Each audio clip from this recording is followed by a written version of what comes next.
Алелуя. Слава на Господа. Нека Бог да ни благослови през този ден. Благодаря на Бога за всеки един от вас. 2, 3, 5, колкото сме време да започваме събранието.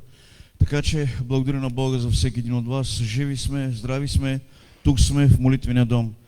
Нека да се изправим тази сутрин за молитва. Радвам се да видя всеки един от вас. Така че нека да се молиме тази сутрин. Боже, благодарим Ти, Татко, в името на Твоя Син Исус. Благодарим Ти за Твоето реално осезаемо присъствие върху всеки един от нас. Благодарим Ти за цяла нация България и за цяла Европа. Нека навсякъде да достигне благата вест, за всеки един да се покае. Боже, пази, закриля всеки един от нас. Нека Словото да бъде благословено, нека хвалението да бъде благословено, нека всичко да бъде за Тебе. В името на Исус се молим. Амин. Алелуя. Алелуя, алелуя.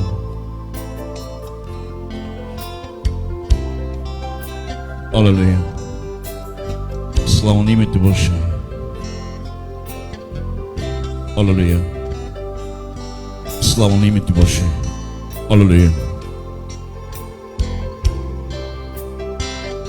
Алелуя, алелуя.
си ме да ти издигам, създал си ме да ти отдавам слава.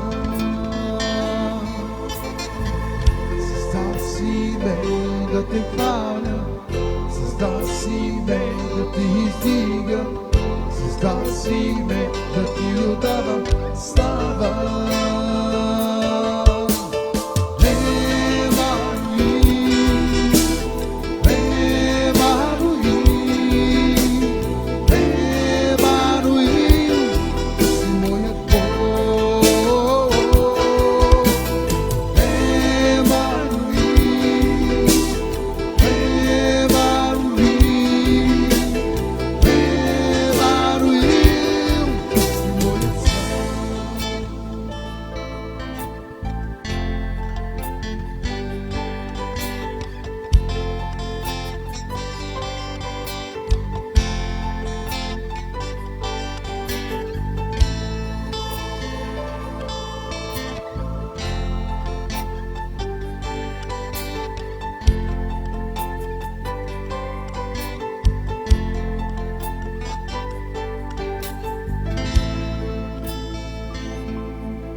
Благодаря.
всеки вика благодаря ти,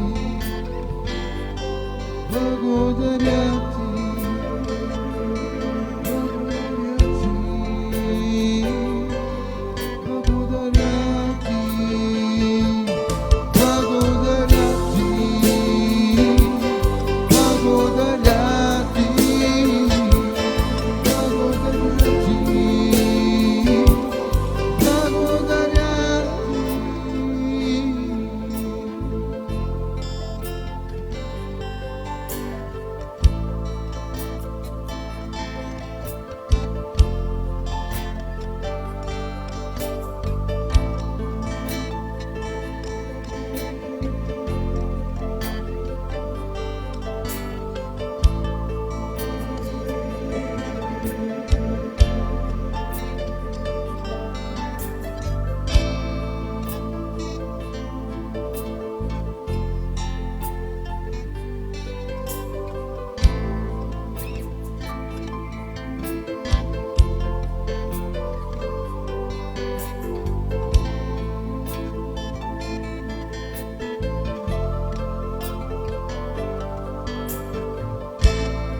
благодаря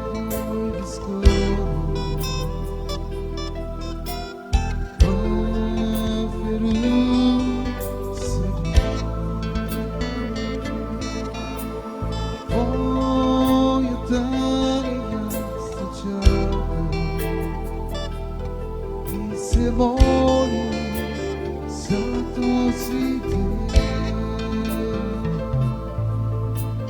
Чакате да дойде скоро. В Иерусалим.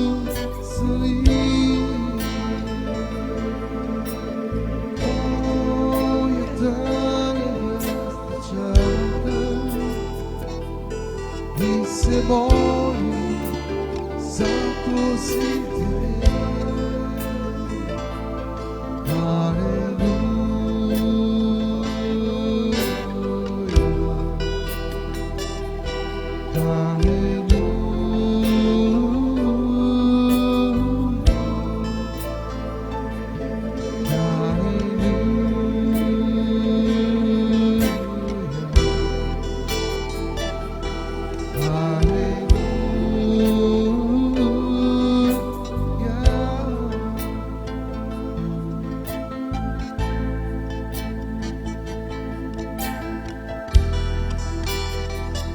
Моли се тази сутрин за семейството си. Благодари на Бога. Искай каквото и да поискаш и ще ти бъде дадено. Искай. Искай. Моли се, човече.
и всемогъщия, на великия Господ Бог, който живее под покрива, той ще пребъдва под сянката на всемогъщия, на великия Господ Бог. Ще каза на Господа, той е прибежище мое и крепост моя, от който Богото уповавам.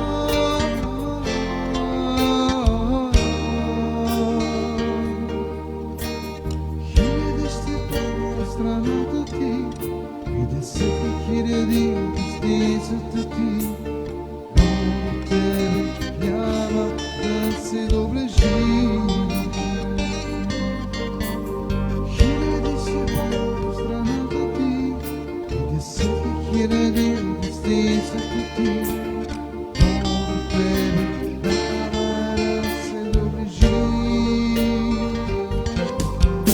Ще каза на Господа, той е прибежище мое и крепост моя, от който Богото уповавам.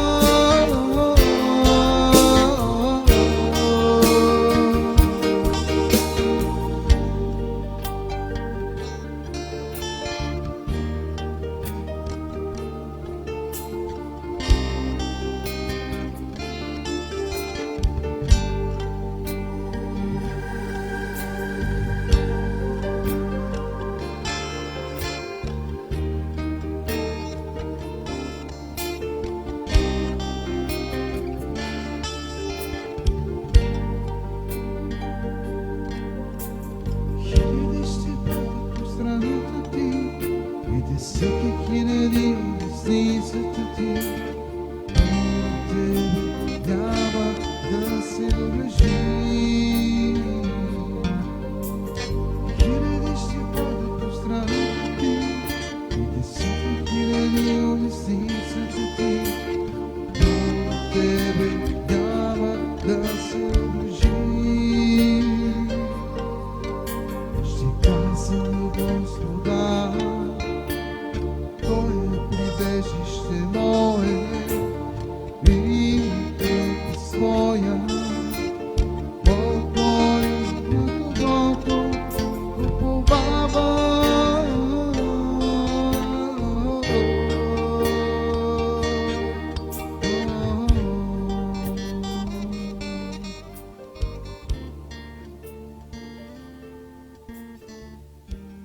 Бъдете благословени, хвалени, може да седнете. Благодаря на Бога за всеки един от вас.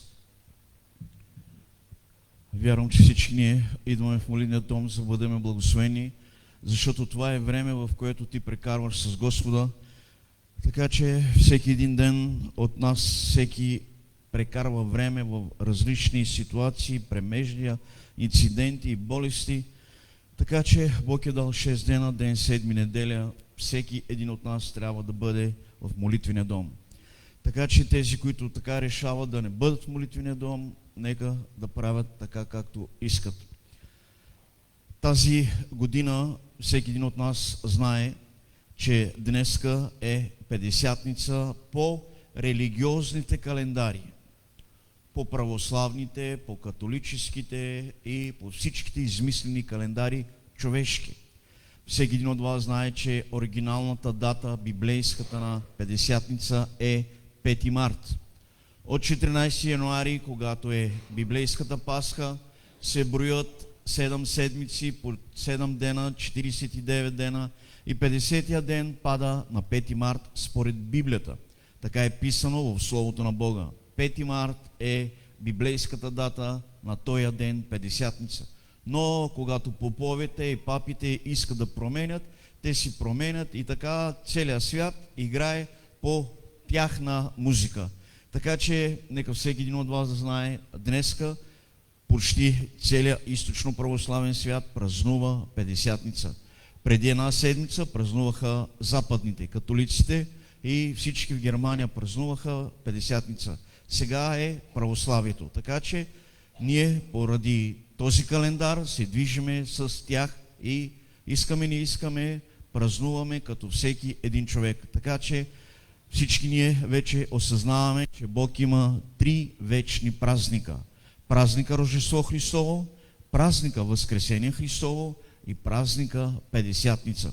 Това са 3 вечни празника, дадени от Бога като закон и вечност. В цялата вечност тези 3 дати ще бъдат дори във вечността за отпразнуване на тези дни, в които Бог изпрати Своя Син. Така че всички ние знаеме, че на 14 януари Исус беше разпнат, в ден петък умря за всеки един от нас. И така от ден 14 януари се броят 50 дена до денят на Петдесятница и това е 5 март. 5, Пети, Петдесятница. 3, числото на Светата Троица. 5, ден 50 на Петдесятница. Така че всичко при Бога е в хармония и симетрия. Нищо няма хаотично. Всичко при Него е в ред. Но човеците са измислили какви ли не неща. Така че нека да отвориме тази година на Левит 16.16. Нека да отвориме, не брат ми, на Второзаконие 16.16. Второзаконие 16.16. Нека да отвориме тази година на Второзаконие 16.16. Книга Второзаконие и да видим тук Бог какво казва още в Стария Завет за всичкото това, което днеска става. Книга Второзаконие, 16 глава, 16 стих. Вижте какво казва Бог Отец.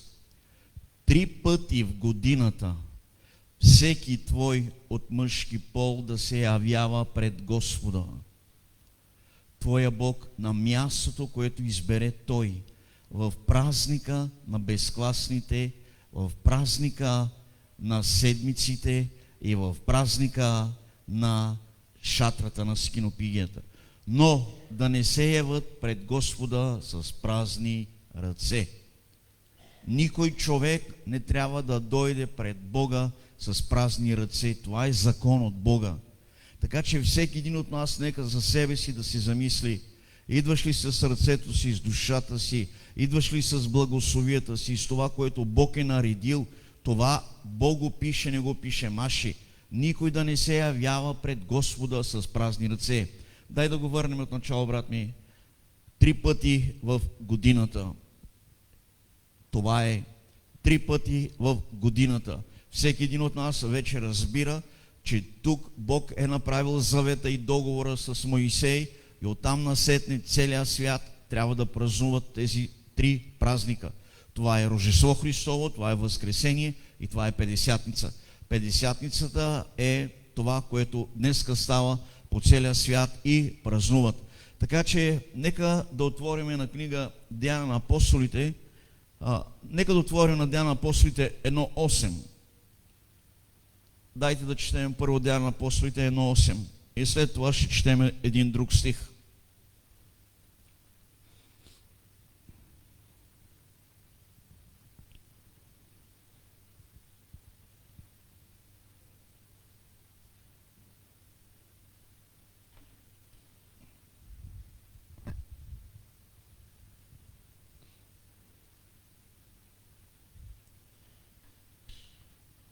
Деяния на апостолите 1.8. Вижте сега тук какво казва Исус. Но ще приемете сила, когато дойде върху вас Святия Дух и ще бъдете свидетели за мен, както в Ерусалим, тъй и в цяла Юдея и Самария и до края на земята. Нека да отворим сега на 2 глава. Дай на 2 глава, брат ми. 2 глава Деяния на апостолите.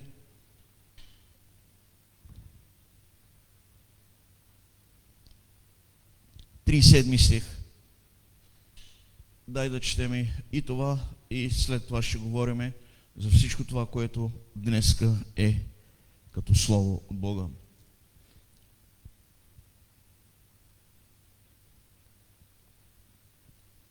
Това е 2 глава Деяния на апостолите, 37 стих. И като чуха това, те, ужилени в сърцата си, рекоха на Петър и на другите апостоли: какво да сторим, братя? А Петър им рече: покайте се и всеки от вас нека се кръсти в името Исус Христово за прощение на греховете ви и ще приемете този дар, Святия Дух. Спираме тук. И ще приемете този дар, Святия Дух. На първо място искам да кажа на всеки един от вас: без покаяние никой няма Святия Дух. На първо място е покаянието. И ако покаянието отговаря на условията на Бога, тогава Бог ще ти даде дар. Някой да не си мисли, че всеки един получава подарък. Подарък получава този, когато е почитан, уважаван, празник или нещо е станало. Така че никой не излиза така по пътя и да казва: чакай, ела тук да ти дам подарък. Подаръка се дава от Бога само при условие, когато има тези изпълнени критерии от Негова страна относно покаяние. Така че на първо място тази сутрин искам да получавам за всеки един от вас да знаете, че без покаяние ти не можеш да имаш дар. Ти не можеш да приемеш Святия Дух. Ето тук фарисеите и всичките евреи питат, ужилени в сърцата си: що да сторим, братя? И Петър им рече: покайте се и тогава ще приемете този дар, Святия Дух. В днешно време най-големият проблем на християнството е точно това, че все още няма нито компетентност, нито разбиране, нито духовно образование относно Святия Дух. Днес толкова много хора си мислят, като говорят езици, те си мислят, че това е Святия Дух. Исус не каза по езиците, Исус каза по плодовете, по живота на вярност, на святост, на чистота, на хигиена. Само тогава човек има Святия Дух, защото Бог е свят. Нечистия дух е нечист, защото е мръсен. И всичко покрай него е мръсно. От дреха до къща, до дом, до душа, до всичко. Защото нечистия живее в него. Така че когато имаш святия, това означава, че святия ще живее в твоя храм, когато ти си свят, чист. Ето защо има условия от Бога за всеки един от нас да разберем тези тайни. Така че тази сутрин всеки един от вас вече разбира колко е важно покаянието. И ако твоето покаяние не отговаря на условията на Бога, ти няма как да получиш Святия Дух. Затова можеш да научиш Библията наизуст, може да цитираш стихове, може да идваш на църква, може дори да си хвалител, може дори да си пастир и пак да нямаш Святия Дух. Защото 1/3 от християнството в днешно време, те си мислят, че имат Святия Дух. Те нямат. Нито католиците имат Святия Дух, нито баптистите имат Святия Дух, нито съботяните, нито които и да са тези от определенията в спасенията, нито един от тях няма Святия Дух. Святия Дух го имат само тези, които са посветени на Бога в покаяние. В покаянието е твоя завет с Бога, че ти се покайваш и Господ ти опрощава греховете, като ти измива с кръвта си. Няма друго спасение, освен името Исус. Няма друго очистване, освен кръвта на Исус. Няма нито една религия, която може да опрощава грехове. Няма нито един човек, който може да опрощава грехове. Само кръвта на Исуса по време на покаяние, тогава ние ставаме нови хора с прошка, опрощение.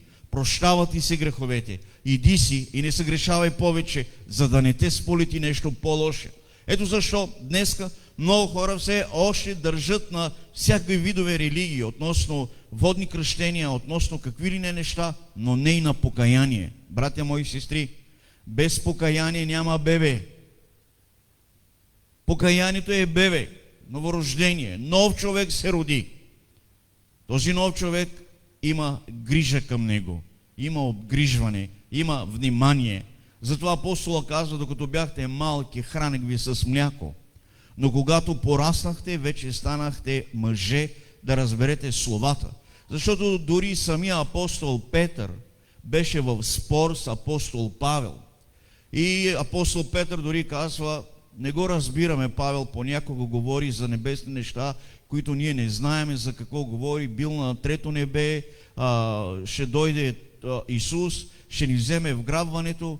Неща, които дори аз не разбирам. Казва апостол Петър, който е бил с Исус 3 години и 6 месеца. И накрая апостол Павел казва, не разбирам апостол Павел какво говори. Неща трудни за разбиране и хора изопачават неговите слова. Така че апостол Павел е бил много по-надълбок от взаимоотношенията на апостол Петър. Затова в днешно време всеки един от нас понякога постъпва по този начин. По 2-3 месеца не пиша нищо в страницата на Църква Рай. И когато пиша нещо, цяла България, всички пастори започват да ме обиждат, започват да говорят неща, които въобще не знаят за какво става въпрос. А всичко това е разпалване на фарисейския дух. Искам ли да правя нещо, веднага пиша нещо и всички пастори, епископи, дякони започват да ме учат. Започват да говорят неща, които въобще си нямат разбиране. Дали от други църкви, дали от други служения. Всичко започва.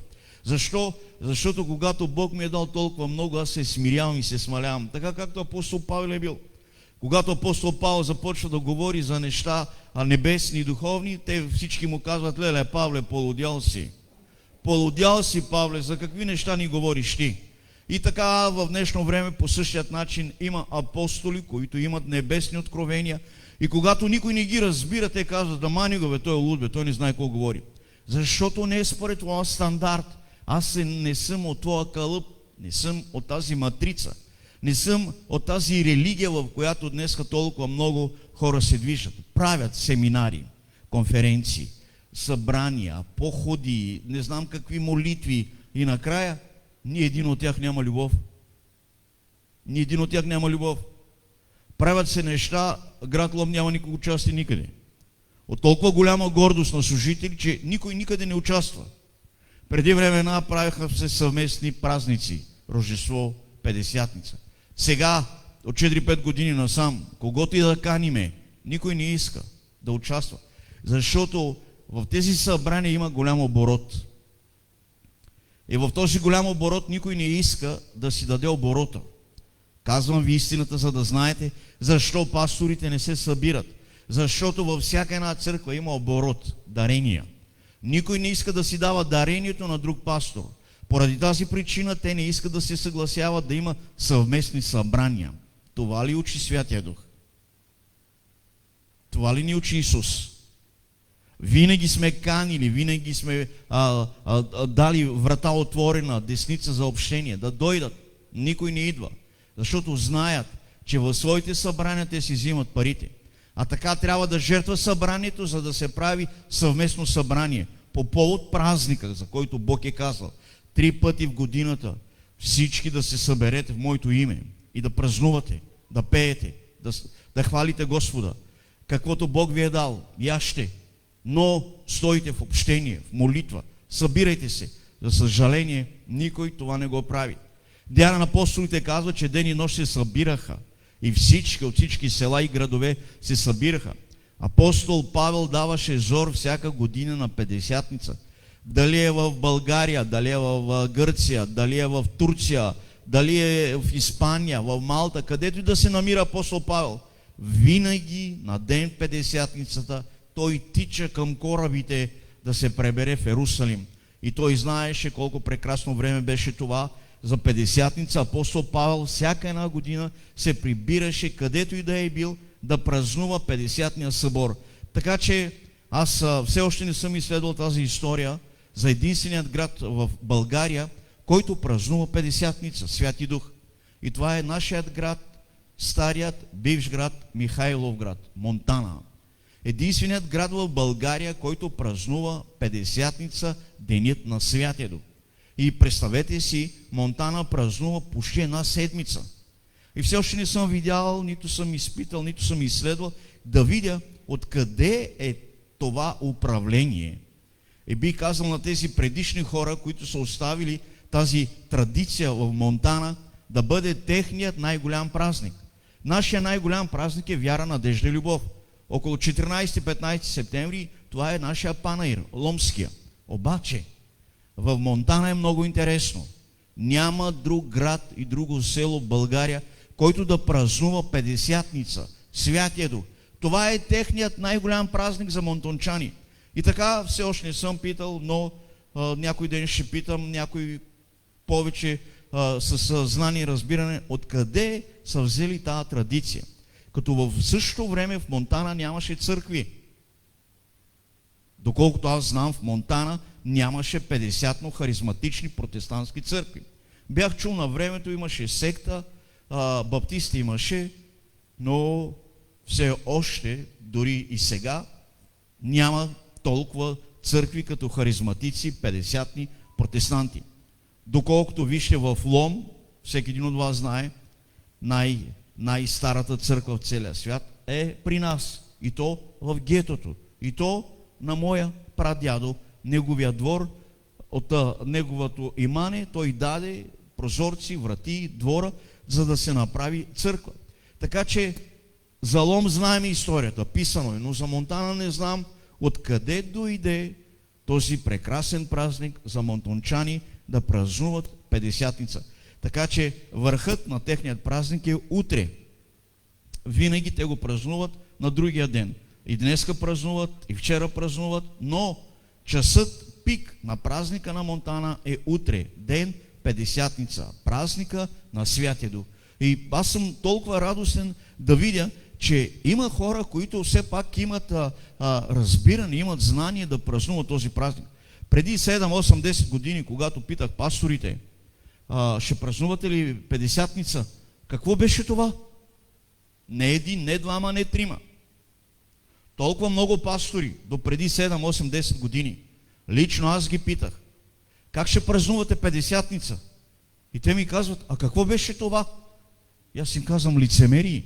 Бог е дал в Библията 3 празника. Рождество, Възкресение и Петдесятница. Как празнуваш Рождество, как празнуваш Възкресение, така трябва да празнуваш и Петдесятница. Бог е наложил 3 празника да ми празнувате. Как така знаеш Рождество, знаеш Възкресение, а Петдесятница не знаеш? И това издава всички религиозни общества в България. Колко са некомпетентни, необразовани и нямат никакви взаимоотношения с третата личност на Бога, Святия Божи Дух. И поради тази причина днес има толкова много басни, магии, ритуали, церемонии, защото го няма Святия Дух. Там, където е Святия Дух, той изобличава, той пророкува, той предупреждава, той казва какво е от Бога, какво не е. Служител, който има Святия Дух, той е огън. Не може просто да си играеш с такив служител. И виждате, дори при нас, от колко години, не може да се търпи здравото учение. И апостол Павел точно това е пророкувал и предупреждал. А ще дойдат дни, Тимотей, чадо мое, че няма да могат да търпят здравото учение. Ще си търсят учители по страстите си, по греховете си, как да ги галят. Затова служители като апостоли и пророци няма да бъдат приети, защото всеки един, който говори истината, разрушава комфортната зона на прегрешилият. Ето защо днеска много хора нямат Святия Дух. Може да знае Библията, може да идва на църква, може да прави каквото си иска. Питам, животът ти отговаря ли, че Святия е с тебе? По плодовете ще ги познаете, не е по дъра. По плодовете. Едно църковно семейство, ако няма живот на зрялост, това семейство е заблудено. Религията върху него е имитация. Просто е фалш, реплика. Ето защо оригиналното е оригинално само когато е получил дара. И тук е условието на Бог Отец. Когато приемеш синът му, тогава той ти дава подарък. И ще приемете този дар. Святия Дух. Нека да четеме само малко надолу. И ще се върнем пак тук. Защото на вас е обещанието. И на чадата ви. И на всички далечни, колкото Господ, нашият Бог, ще призове при себе си. Братя мои сестри, това са страхотни думи на Деяния на апостолите. Нека да върнем там дара. И ще приемете този дар, Святия Дух. Защото на вас е обещанието. Исус казва, аз си отивам, няма да ви оставя сираци. Обещавам ви, бройте 50 дена и на 50-тия ден стойте в горницата, там където ви дадо Господна вечеря. Стойте там и ме чакайте. Аз ще ви изпратя друг вместо мен. ще ви изпрати Утешителя, Святия Дух. И Той ще бъде с вас и ще ви даде сила и ще ви опътва на всичко, което е истината. И така те се събират в горницата на втория етаж. Всичките братя там се събират. Но Библията казва, че те не бяха сами. С тях бяха около 120 души. И те бяха събрани там на този втория етаж, отгоре на плочата, там се събраха. И всеки един ден заключваха вратата, защото се страхуваха. Те са от провинцията, те са в столицата. Те дойдоха от селата, но в Ерусалим е столицата. И там те стоят заключени от страх, чакат един ден, 2 дена, 3 дена, 10 дена минаха, 20 дена. На 40-тия ден Исус се възнася пред тях и им казва: не след много дни ще дойде Святия Дух. Стойте и чакайте. И на 40-тия ден Исус се възнася пред тях и всички те виждат. И ангелите идват при тях и им казват: какво се чудите? Както дойде Исус, така ще се върне. Прибирайте се в горницата. И така всички братя с радост, с страх, с радост, с страх. Ту радост, ту страх. Различни емоции бушуват вътре в тях. И те си казват: край. Ние го помислихме за Спасителят. Ние го помислихме за Освободителят, Месията. Ала ето, ние го видяхме с очите си как се възнася, край, остави ни сами. И какво ще направят те? Отиват и се заключват. Чакат още 10 дена да дойде ден 50, за да дойде датата 5 март. И така те стоят 41 дена, 42, 45, 47, 48, 49. Нека да отворим на 2 глава, брат ми. Ден на апостолите. От начало. Това е 2 глава, нали? Дай от начало.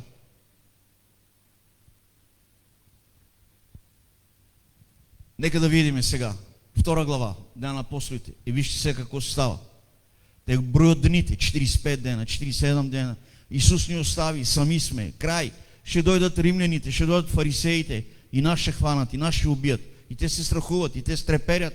Представете си, Петър има семейство, има деца, има жена, а стои в Ерусалим. И Андрей, и Йоан, и Яков, и всичките братя стоят и треперят. И вижте сега какво ни казва Библията. И когато настана денят на Петдесятница, те всички бяха на едно място.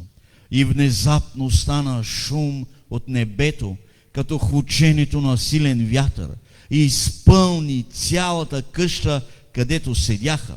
И явиха им се езици като огнени, които се разделяха, и седна по един на всеки от тях, и те всички се изпълниха със Святия Дух. И те всички се изпълниха със Святия Дух. Защо? Защото имаха очакване. Защото чакат обещанието на Бог да дойде в душите им, да станат свидетели от Юдея и Самария и до всички краища на света. Да гонят демони, да се молят над болни, да се молят над мъртви и да има тая сила от небето, която Бог им даде като дар и подарък. И така вече виждате, те всички се изпълниха със Святия Дух. Днеска църковното общество е празно, не са пълни. И те всички се изпълниха със Святия Дух. Тук трябва да кажем, и те всички се изпълниха с светски материалности. И те всички се изпълниха с пороци грехове. И те всички се изпълниха с егоизъм и гордост. Това е картината на църквата днеска. Църквата отначало започва и те всички се изпълниха със Святия Дух. Днеска църквата по всички територии и те всички се изпълниха със светско, плътско и свинско. Това е днеска църквата.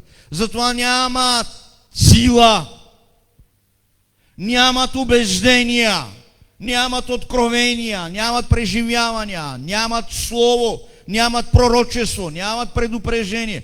Просто всичко е една имитация и зубрене. Затова днеска в религията е такава скука, апатия и мъртвило. Защото няма живеца, няма я силата, няма я боеспособността. която днес всеки един от нас трябва да види, че става голяма борба за душите на човечеството. Сатана от ден на ден превзима душите. Дали е рак, дали е демон, дали е война, дали е катастрофа.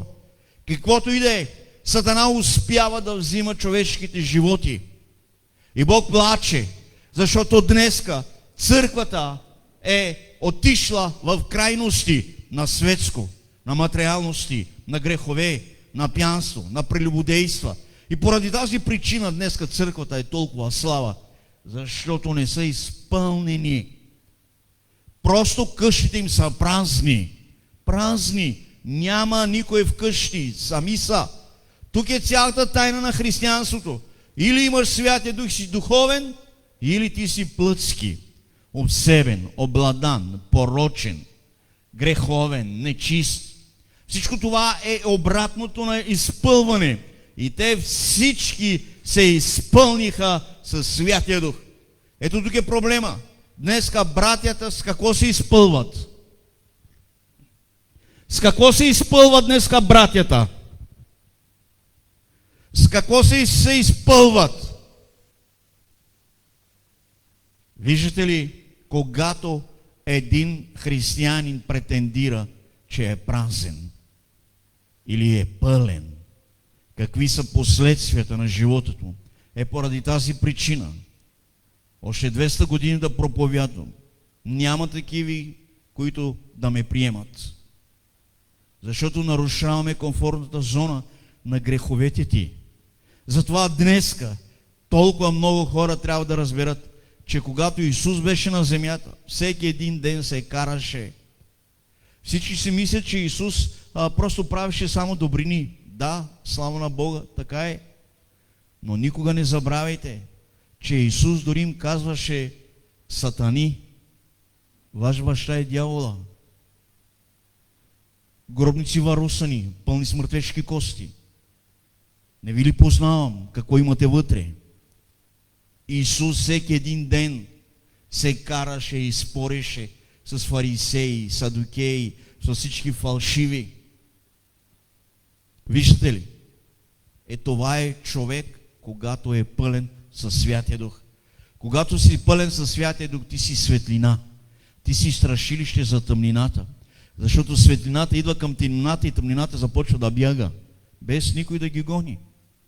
Тъмнината сама отстъпва през светлината, защото светлината осветява всеки един, кой къде седи, какво прави, какво говори. Светлината, нейната сила и способност е това да те осветлява, да те разкрива. Докато тъмнината си иска да си стои в тъмнината. Не, тъмно, нека да има тъмно. И аз не мога да разбера днеска толкова много църкви как проповядват на тъмно. Представете ли си? Църкви проповядват в тъмница. Все едно някакъв еротичен танц ще играят. Такава обстановка им създават, че църквите, народа седи на тъмно и сами се издават, без никой да ги арестува. Проповядват на тъмно, само прожектора към пастора. Добре де, ако този пастор види, че някой демон се движи, ако някой вътре прави нещо, и как ще види пастора? Хората са в тъмница. Хората са в тъмница. Буквално им пуснаха един облак на тъмнина. Само пастора свети там, прожекторите. Театър, Чарли Чаплин. И аз казвам: Боже, те сами се издават. Как може църкви да проповядват на тъмно? Пускат им тъмнина. И така биват обсебени. И така биват обладани. И така греховните се хранят с грехове.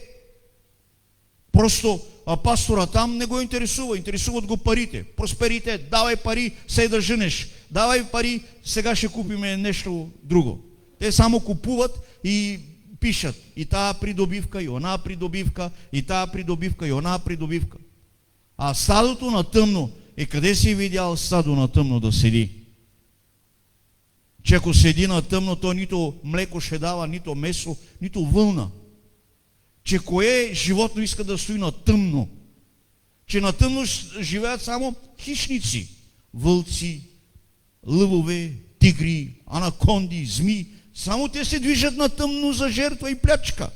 Къде се е чуло и видело днеска? Църкви да служат на тъмно.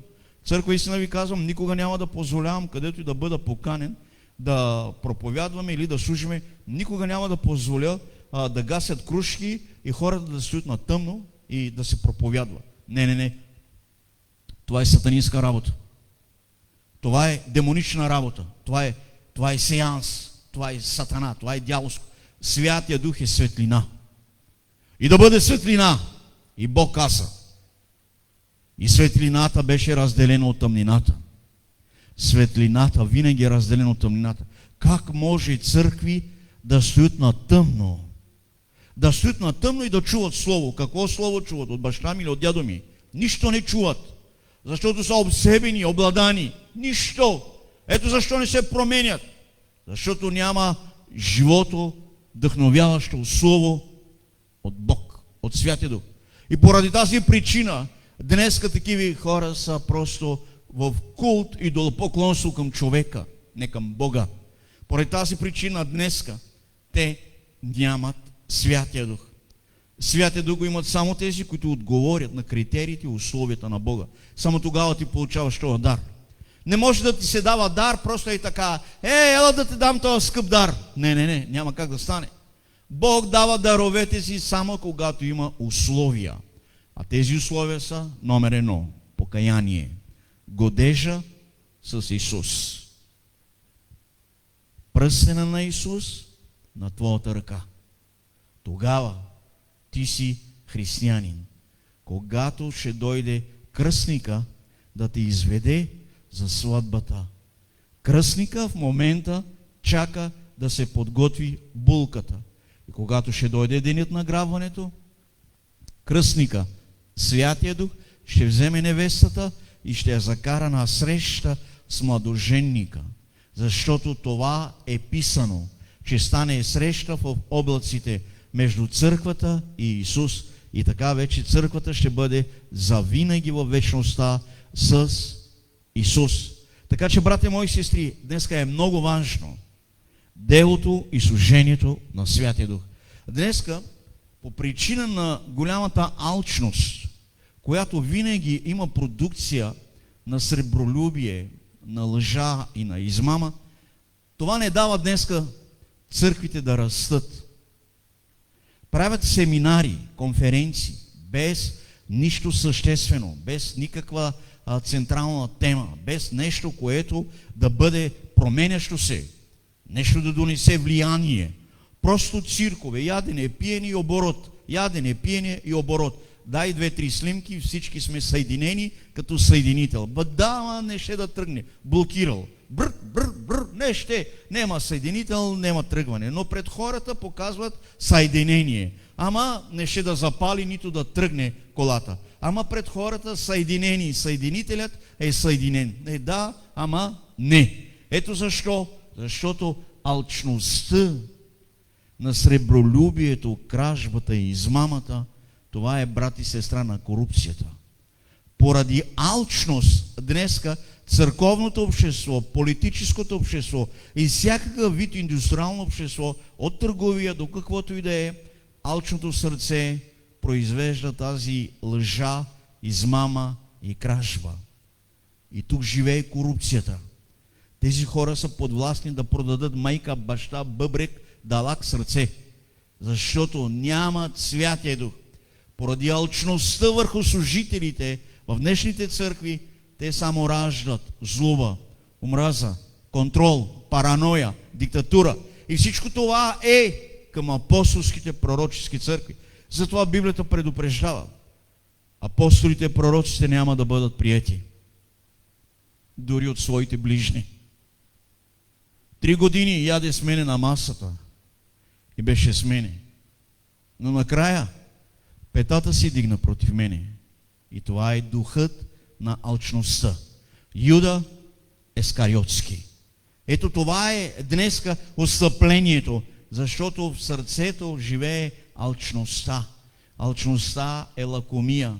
Тя винаги произвежда злоба, омраза, кражба, лъжи, обвинения, критики, клюки.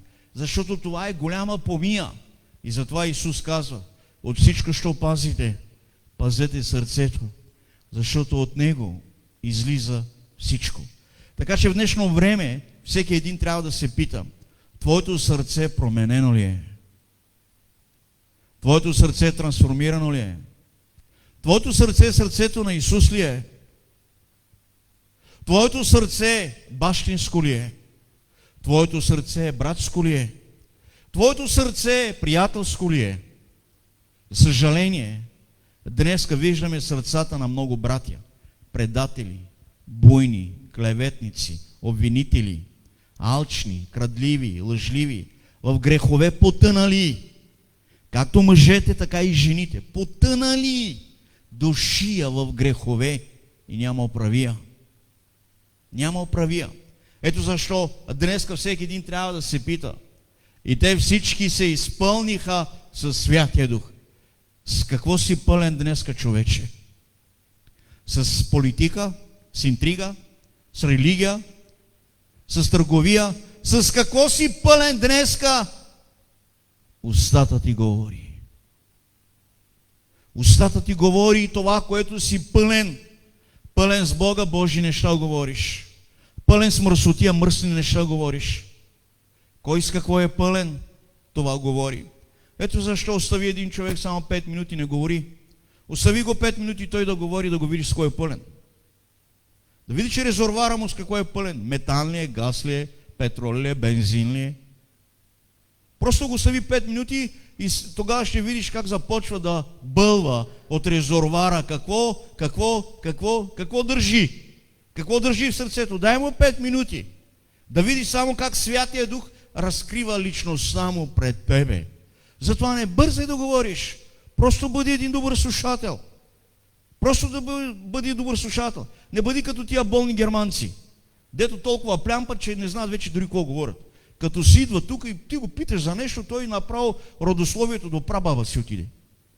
Толкова болни са тия германци. Толкова болни, направо нямам думи. Ние един германец не съм видял да има мир и покой. Всички. Пуйки, да спрете себе. Всичко разбирате вече. Всичко знаете, всичко сте видели, всичко разбирате. А от носа си жена си не си видел.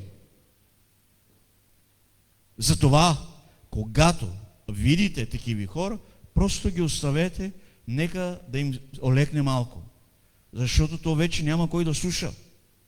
Никой не слуша. Ама ачи, мете вайка работа, ама ту ни жане, мешана, ама ачи. И просто остава една бръщолевица, като направо бегай далече.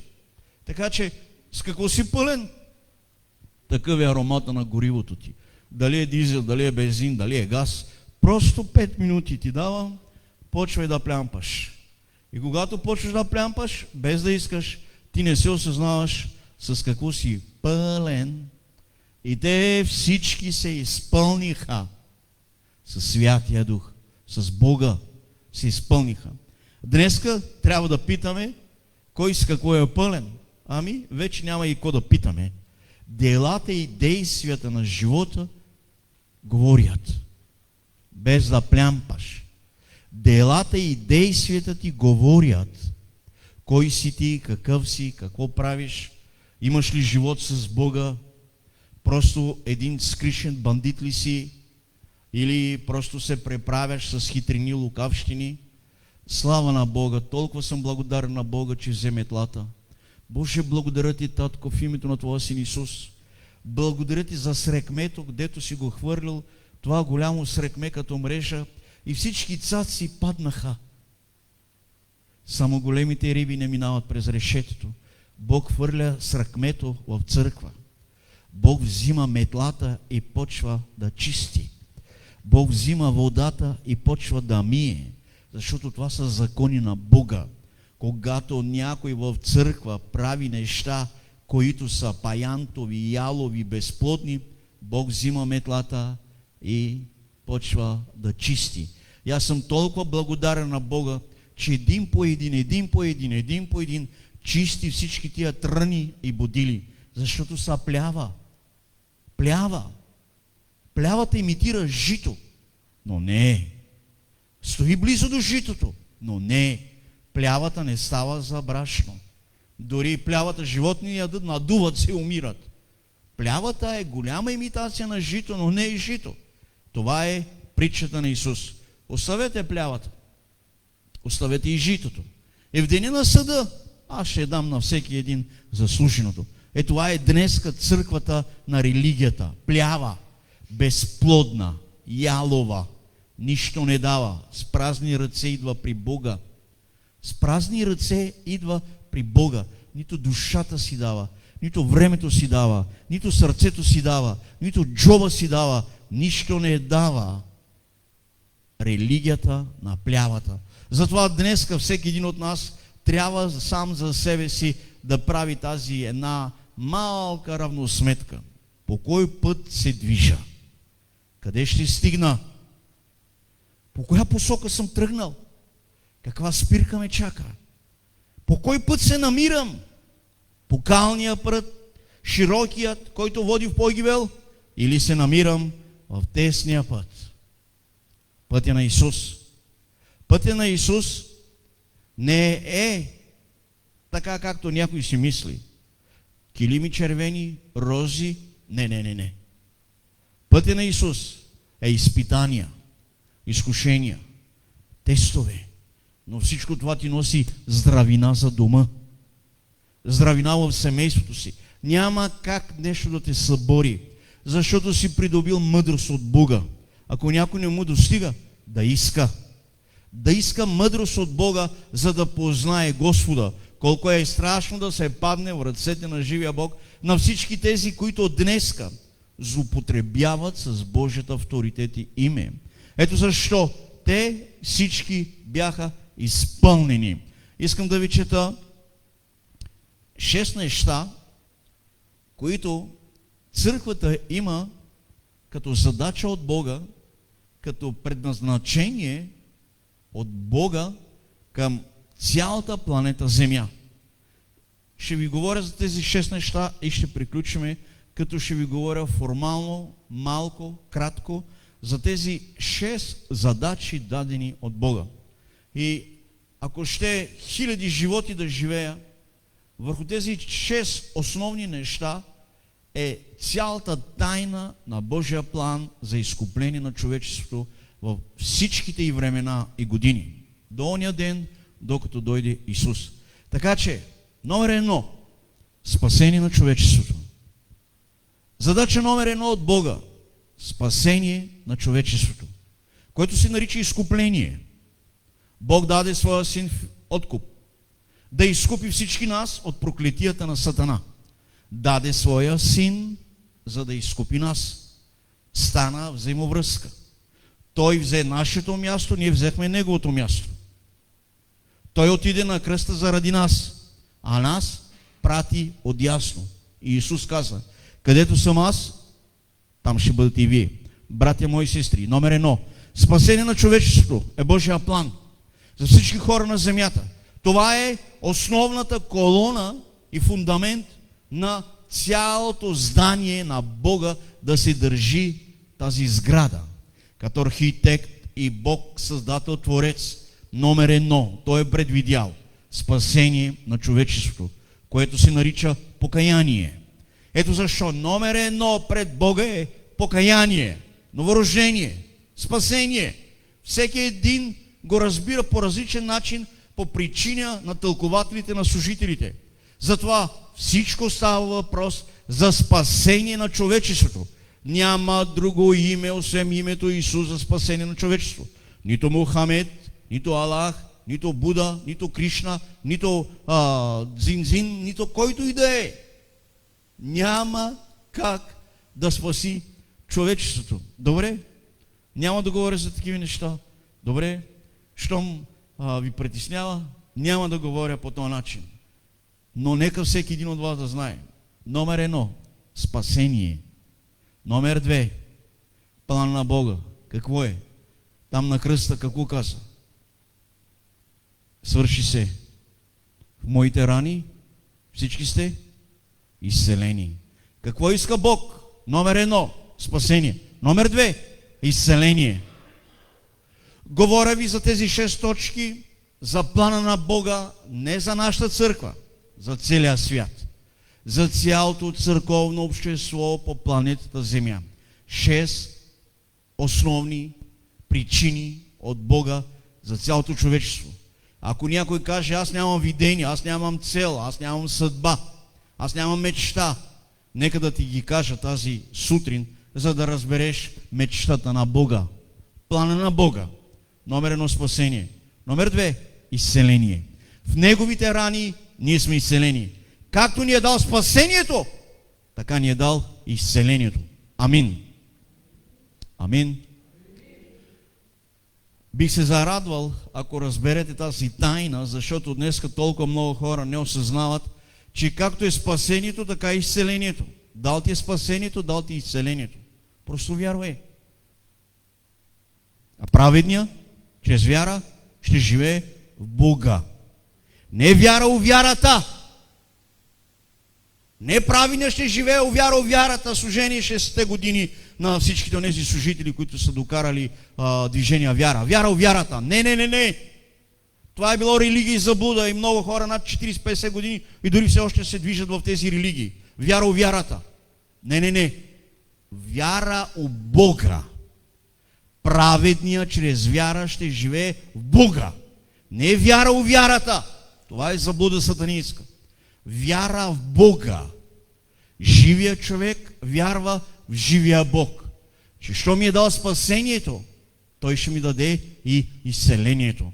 Братя мои сестри, изцелението принадлежи на всеки един от нас, защото Исус плати. Неговите рани, ние сме изцелени. Само вярвай. И ето тук е главният проблем на много служители, на много християни, на много хора. Те казват, ние нямаме вяра. Ако си се посветил на Бога и си се покаял, и си се отдал 100%, какво зависи от тебе, човече? Нима твоята вяра ще възкресява мъртви, той така е мъртъв. Нима твоята вяра ще стане човек от количка? Не. Ще покажа милост към когото ще покажа. Това е дело на Бога чрез Святия Дух. Святия Дух ти дава покаяние и спасение. Святия Дух ти дава изцеление. Това е дело на хирурга. Святия Дух. Той е лекаря, той е доктора, той е всичко. Не човек изцелява. Вчера виждам един отиде да се моли, казва, аз имам силата да ти изцелявам. Боже. Вчера отиде един там некъде да се моли и казва, аз имам сила да те изцелявам. Ужас. Един говори за Святия Дух, той не знае какво говори. Толкова заблуда има днеска между пасторите и църквите. И ние един няма кой да се изправи да каже, стой, това не е право. Стой, това не е от Бога. Това е човешка амбиция, изява, популярност. Искаш пари? Искаш какво искаш? Затова всеки един от нас трябва да разбере. Спасението е в изцелението. Изцелението е в спасението. Никой не може да го разделя това. Това върви заедно. Когато си се покаял, тогава си изцелен. Когато аз се покаях, моят черен дроб беше увеличен до толкова много. По причина на алкохола, по причина на комарджийство, че не ядях, пушех цигари по 3-4 кутии на ден, на вечер. И поради тази причина аз прекарах жълтеница и черния ми дроб толкова много се разшири, че постоянно ме удряше в ребрата. Но когато се покаях, никой не ми каза, че Исус може да изцелява. Още на първата седмица, когато се покаях, аз стоя, така както ми седи на втората редица. И Святия Дух ме докосна и аз мислех, че умирам. И вътре в църква аз се сбогувам с жена ми и казвам, Мими, Бог ме убива, много съм грешен. Много грозни неща направих на хората. И ето, Бог ме убива. Аз съм само на 5 дена вярваш, на 6 дена. Нито ми се е молил някой, нито ми е казал, че Бог може да ме изцелява. И Святия Дух ме докосна и аз мисля, че умирам. Ще гръмна като бомба Църква, ето тук пред вас говоря истината. Аз мислех, че всеки момент ще експлодирам.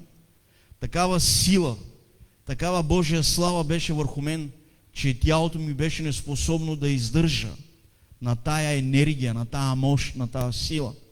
И аз си мисля, че всеки момент ще гръмна 10, 9, 8, 7 и целият вътре все едно се разширява в огън и всичко вътре мене гори. И аз казвам на жена ми: Мими, Бог ме убива, умирам в църква. Слава на Бога, един брат стои зад мен и вижда какво става с мен. Удари ме по рамото и ми каза: не бой се, Бог те докосна. Аз казвам: как ме докосна? Аз умирам. Приключи църквата, ние с Мими се прибираме и таман стигнахме, няма и 10 метра, стигнахме там към един мост и аз усетих, че болката я няма, черният ми дроб не ме удря в реброто и казвам: Мими, какво стана? Черният ми дроб не ме боли, удрям го, дигам си краката, карате, бокс, целият ми живот е бил такъв. И казвам: какво стана? Черният ми дроб вече не ме удря, не ме боли. И тогава разбрах, че Бог ме изцелил, без никой да ми се моли, без никой да ми каже за изцеления, без никой нищо да ме е полагал или да ме ръкополагал. Но аз сам преживях това изцеление на увеличение на черния ми дроб, който беше пред прага на цироза. Доктор Петрова тогава беше в жълтеницното отделение, там дето сега бяха в COVID, и доктор Петрова ми каза: младеж, само на 21 години си, а ти си жив алкохолик. Казвам: не, доктор Петрова, не пия толкова много. Не мога да ми кажеш, че не пиеш, защото черният ти дроб е пред прага на изхвърлен от устата ти. Черният ти дроб ще го изхвърлиш като сух хляб.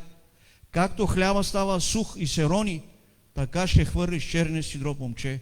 Спирай цигари, спирай алкохол. Въобще не съм спрял нищо до момента, когато се покаях. Исках да ви кажа, че Бог казва: ще покажа милост към когото ще покажа. Не вярата ми, аз дори не знам за какво става въпрос. Бог дойде до мен и Той ме изцели. Бог не е дошъл да ме пита: Маши, имаш ли вяра да те изцелявам? То аз въобще не знам за какво става въпрос. Той дойде сам и ме изцели, без да ме пита. За каква вяра, за какви 5 лева става въпрос? Вярата е доверие и познаване. Да имаш вяра означава, че познаваш човека. Затова му казваш: доверявам се на този човек. Защо? Има му вяра, познавам го. Как? Запознах се с него, ходя с него, живея с него. Няма да направи грозно нещо. Познавам го.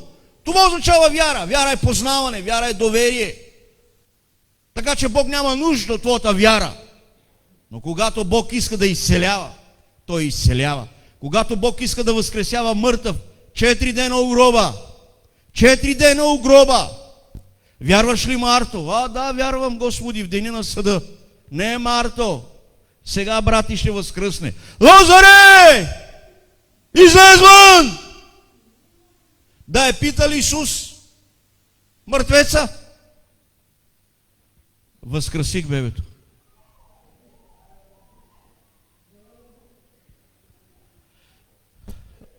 Възкръсих бебето. Бебето стана. Виждате ли какво стана? Оплаших бебето. Исус не е питал Лазар дали иска да го възкреси от мъртвите. Или Исус е чакал да го пита, да му дава отговор дали има вяра. Нали е мъртъв? 4 дена мерише, Господи. Той вече смърди. Исус не го пита. Ето защо искам всеки един от вас да знае. Когато става въпрос за изцеление, повярвай в спасението. Когато си повярвал в спасението, там е изцелението. Друг е въпросът за третото нещо, което ще говоря сега. А третото нещо е освобождение. Плана на Бога за човечество Спасение, изцеление, освобождение. Духът на Господа Йова е на мене. Пратил ме да освободя пленниците, да пусна на свобода угнетените. Братя мои сестри, преобладаните е много по-различно от болните. Болните са болни в телата си, докато обладаните са обладани в душите си. Това е все едно да видиш разликата между алчността на сърцето на душата и грехът на плътта. Плътта казва: искам цигара, искам ракия, искам хазарт, искам прелюбодейство, искам бира. Плътта говори: искам. Докато душата е алчна, тя е скрита. По същият начин е изцелението. Изцелението е явно, то е видимо. Докато болната душа, обсебена, тя е скрита. Тя е скрита. Обсебеният човек, обладаният човек, идва проявление върху него само някъде около 1 до 3 часа след обед. Когато ние се движиме с Мими, аз най-много обичам това време. Аз тогава най-много ходя. От 1 следобед до 3. Това е времето на активацията на демоните. От 1 следобед до 3 следобед всички обсебени, обладани са раздвижени. И понеже аз от много години знам това, ние като ходиме и ги виждаме и казваме на жена ми: аха, пуснаха ги, яла ги. И ние ги срещаме. И като се срещаме с тях, шок и ужас. Цирк. Винаги от 1 следобед до 3, по време на най-голямата жега, демоните тогава изкарват обсебените. Така че не се чудете, ако срещнете от 1 следобед до 3 следобед по най-големите жеги на градус 40-45. Ако видите някой по пътя, внимавайте. Това са обсебени хора, обладани. Внимавайте. Не си мислете, че говорят с хемфри. Не, те говорят с демони. Затова от 1 до 3 аз тогава излизам с жена ми и точно тогава пазаруваме, излизаме и ми става приятно, когато ги виждам. Защото за други се моля, на други гонят демоните, други викат след мене, други пък ме пцуват, а други пък чунгарен плюят. Така че нека всеки един от вас да разбере тези тайни. Има разлика между обсебените, обладаните и има разлика между болните. Болните в тела всеки вижда болестта.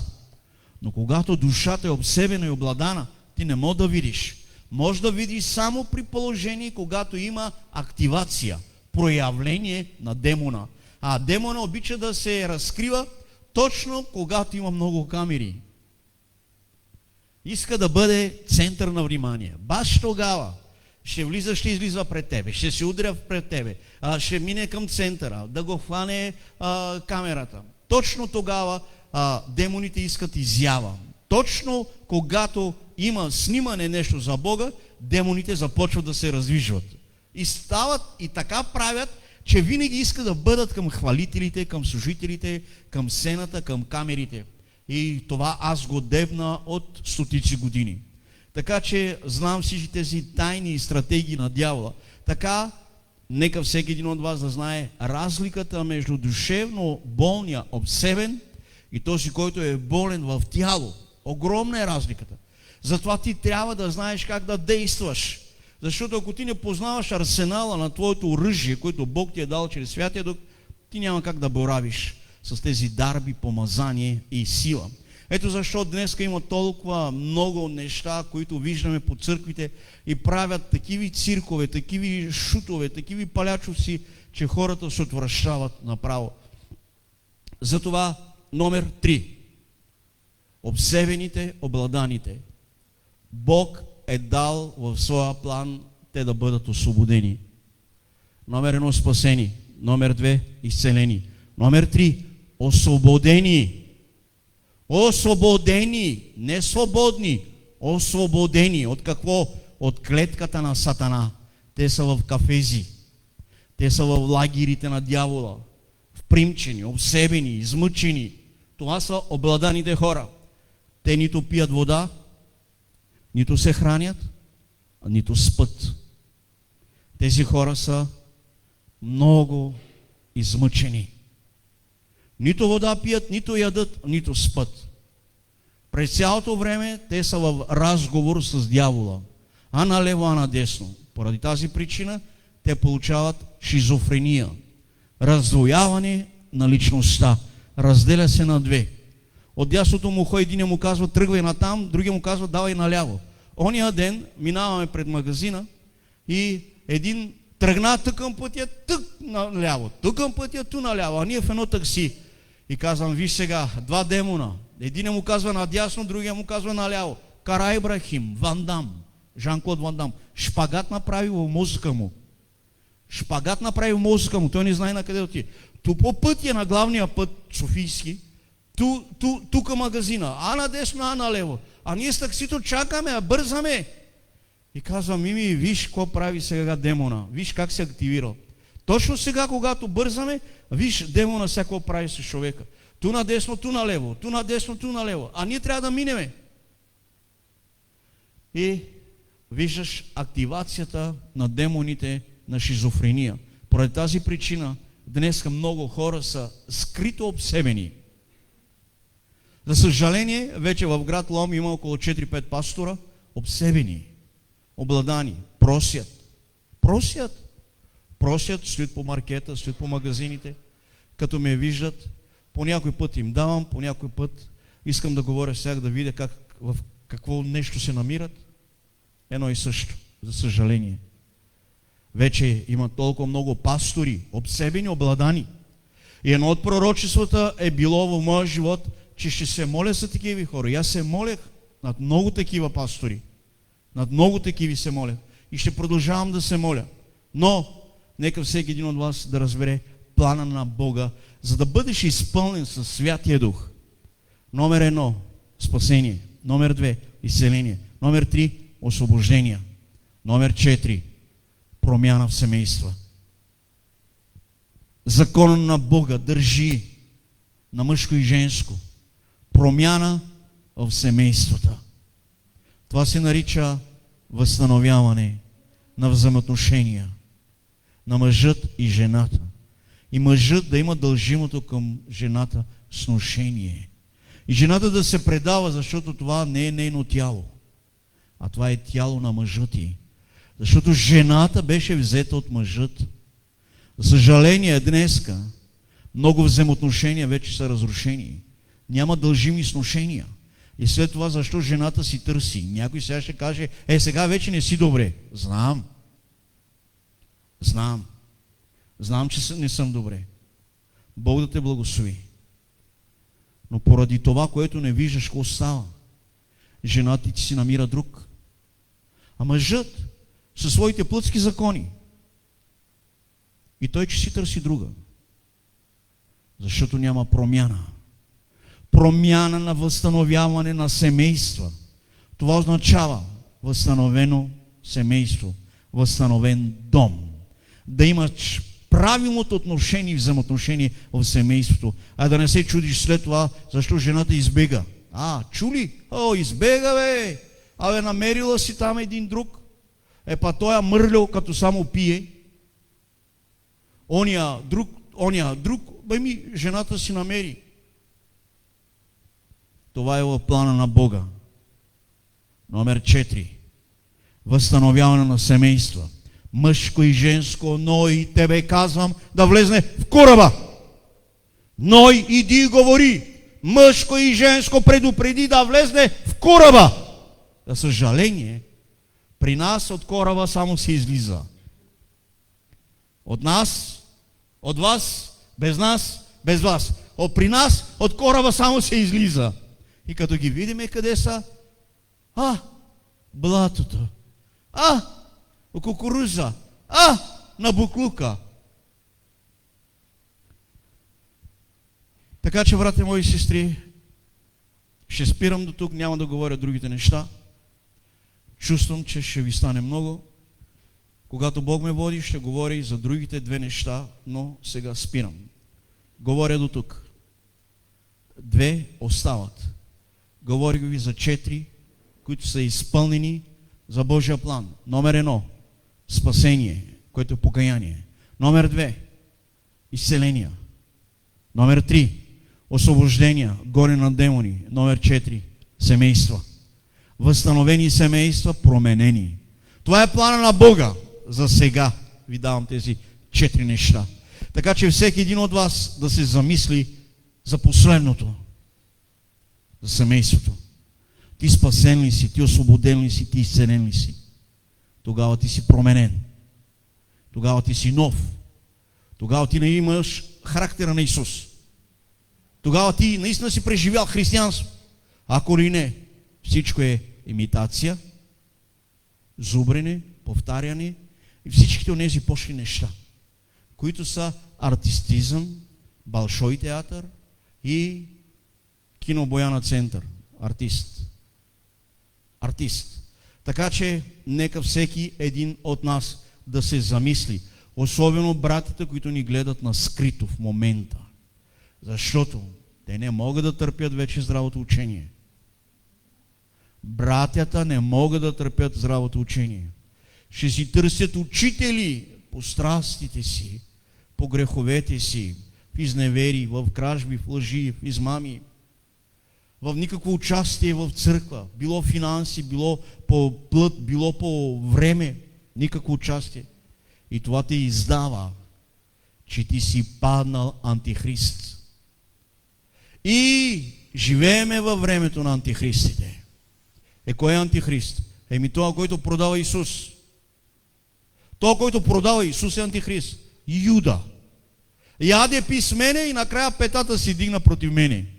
За съжаление, за 30 годишния ми християнски живот, през ден преживявам това. Дори казах на Исус.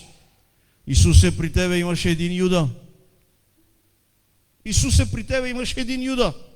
А при мене, братко мой, през ден Юда. Исус ми каза, достатъчно ти е моята благодат. Казвам, да, приятелю, така е. При Исус един Юда. При мен през 2 дена по един Юда. През 2 дена по един Юда Искариотски. Само ги виждаме. Охлю, бохлю, изправи си роговете или греховете, покажи. Не знам защо, преди няколко дена бях казал на жена ми, защо става така, че хора, които имат най-много достъп до нас, след това стават най-големите бунтовници, най-големите врагове. Хората в света казват едно друго нещо. Под леглото, под масата и после на покрива, казва Гошо. И не го разбирам, не знам, аз не съм сял такова нещо. Но за съжаление, през целия ми живот, до сега в живота ми са минали около 200 предателя. Около 200 предателя, сигурно от цялата армия на Сатана. Юда до Юда. Около 200 такива са минали в живота ми. И знаете ли, на тия 200 съм помагал. Финансово, плътски, с блага, с какво ли не. 200 юдовци до мене за 30 години. Юда след Юда. Един Юда запушва, други 2 излизат. И нямам отговор. И казвам на жена ми, добре, защо става така? На тези, на които най-много помагаме, без капка зло да правим на никой, след това се обръщат към нас. До толкова свирепост, до толкова ярост, до толкова злоба и завист, аз не съм видял. И затова казах на Исус, приятелю мой, при тебе е един Юда, а при мене през ден по 2. Исус ми каза, достатъчно ти е моята благодат. Бъди търпелив. Бъди търпелив. Един по един аз ги махам от тебе. Всеки, който да закача, бърка в моето око. Всеки, който се допира до тебе, бърка в моето око. Така че не бой се. Аз ги мета покрай тебе. Един по един. И аз затова казвам, Боже, благодаря ти за метлата. Боже, благодаря ти за метлата, когато започваш да метеш. Бог започва да мете и чисти покрай мен фасове, огарки, бирени капачки, хазартажийски братя, тото пунктове, един по един ги маха и ги чисти. Така че, нека всеки един да внимава, кога правиш добро. Виж се в този човек, виж очите му и след време, моли да го видиш, че това ще бъде враг, душманин. Правиш му толкова добрини с месеци, с години и накрая такъв злобар. Ти, ако си знаел какво има вътре в него, ти не би направил това. При все, че аз знам. При все, че аз знам за всеки един. Но тайната, която е в мен, че винаги давам възможност за поправление. Номер 4. Да си поправиш семейството. Това е тайната, която е в мен. Винаги давам възможност и на мъжът, и на жената за поправление на домът. Защото има последствия след това на богохулство в служението на църква Рай. Поради тази причина аз много пъти знам на всеки един кой какво прави, къде го прави, защо го прави, каква е причината. Знам на всеки един, но винаги давам възможност за поправление. Така че, когато идва това време, да, знам го, болезнено е. Болезнено е. Не просто не отговаря на нищо, не заслужаваш нищо. Цял живот се бориш за семействата и накрая едно на едно на главата ти. Прави добро, яш лайно. Ей, пасторе, какво говориш? Истината. Защо? Това е поговорка българска. Ти отричаш се от български поговорки? Не се отричай. Това е българска поговорка. Така че прави добро, яш лайно на главата. Ето това става, когато семействата не са променени. Аз му казвам, докарай жена си. Жена ми спи. Аз му казвам, къде е жена ти? Пие кафе сега.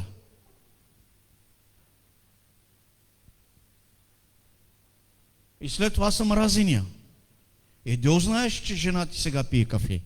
Може да пие с някой друг. Отде знаеш, че баш сега пие кафе, а ти си тука. Имаше сестри тук, когато ги питахме, къде е мъжът и сестро? На работа! И след това разбрахме, брата квартира.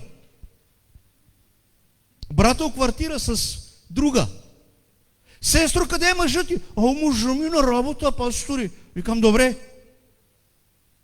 И след това разбрахме мъжът къде се намира.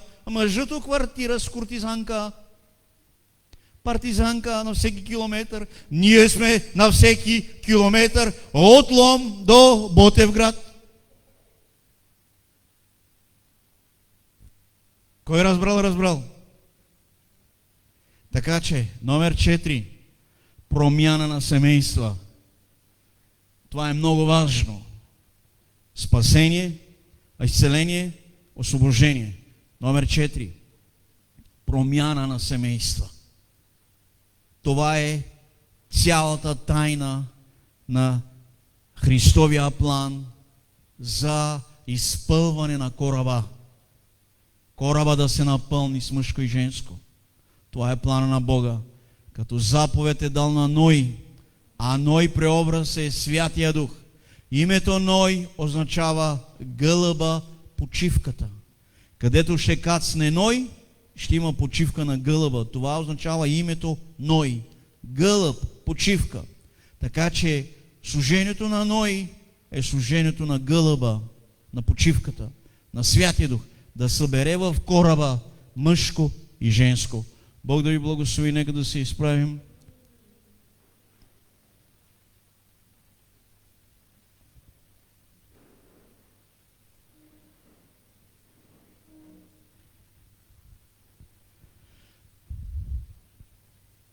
понякога казват като на Исус: кой може да го слуша? Той да го слуша. И Петър, Йоан и Яков останаха, те там гледат. Исус преживява разцепление. И Исус се обръща към Петър, Йоан и Яков и им казва: Петър, Йоан и Яков, и вие ли ще ме оставите? Не, Господи, къде да ходиме? Само при Тебе има думи на вечен живот. Представете си, Исус е преживял разцепление, разделение на църквата. Исус е преживял, защото са казали: кой може да го слуша, той да го слуша. Ние не мога търпиме. И така, братите бяха съблазнени и Исус ги пита допълнително дали ще го оставят. Айде, майче, време е да станеме за молитва. Два вайно, вазила. Два. Бибия. Айде за молитва. Да ставаме, да се молиме. Пристигна влака на втори коловоз. Всичко е точно. Бангаранга. Алелуя. Боже, Боже, Боже.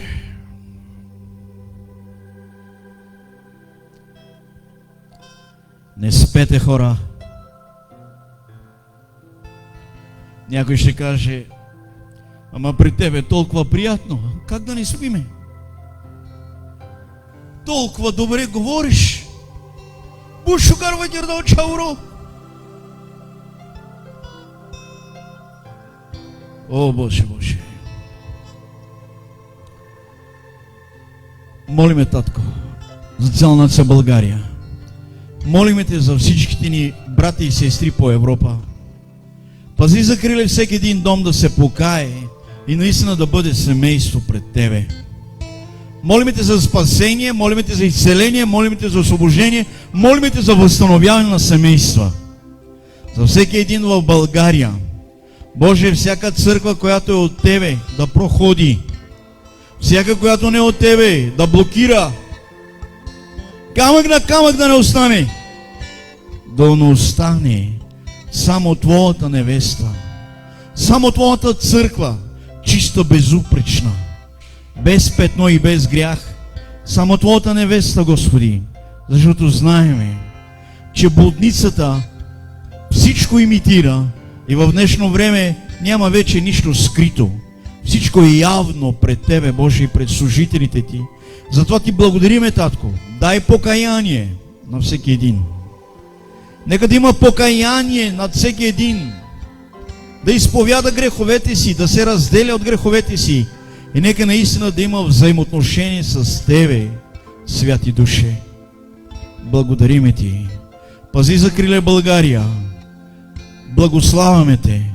В името на Исус се молим. Амин. Нека да си приготвим дарението. Халелуя.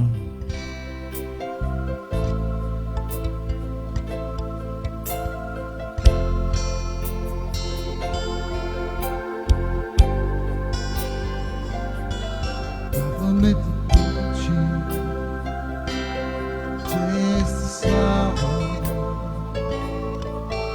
и стигаме ръце към Теб. Обичаме Те както наш. Даваме Ти очи, чест и слава, и стигаме ръце към Теб. Обичаме Те както наш. Велик си Ти, чудеса извършваш Ти, няма никой както Те. Няма никой както Те. Велик си Ти, чудеса извършваш Ти, няма никой както Те. Няма никой както